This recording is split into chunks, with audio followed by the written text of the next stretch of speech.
Pas 4 orësh u mbyll në Tiranë protesta e 7 kundër investimit në Zvërnec. Tubimi u zhvillua në sheshin kryesor të kryeqytetit, ku pjesëmarrësit shprehen kundërshtimin e tyre ndaj projektit. Ata po ashtu kanë paraqitur më herët edhe 5 kërkesa, siç janë dorëheqja e qeverisë, shfuqizimi i statusit të kuadrit ligjor që lidhet me investitorë strategjik, shfuqizimin e paketës së maleve, anulimin e ndryshimeve në ligjin për zonat e mbrojtura, si dhe anulimin e ndryshimeve në ligjin për trashëgiminë kulturore.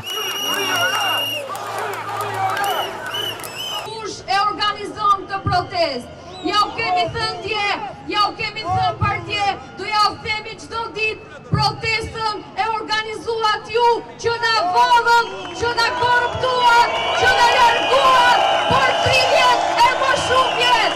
Jemi mbledhur për shëndetësinë që nuk funksionon, për arsimin që nuk funksionon, për drejtësinë që nuk funksionon, për një shtet që nuk funksionon në asnjë hall për qytetarët të thjeshtë. Asnjëri nuk është kundër rritjes dhe mishënjes të Shqipërisë dhe shqiptarëve. Asnjëri nga 50.000 vetat a më shumë që janë këtu. Por, çdo gjë të jetë rregullt, e ndeshme dhe të jetë për shqiptarët. Ne duam që Shqipëria të zhvillohet, por nuk duam që Shqipëria të shitet. Duam transparencë. Ti nuk e bëre këtë, tani të kërkojmë të largohesh. Tokat tona po ndahen sikur të ishin çifligjet e këtij njeriu dhe e këtij pushteti. Dhe duhet t'i anullojmë gjitha këto projekte. Duhet t'i shkojmë deri në fund kërkesave tona.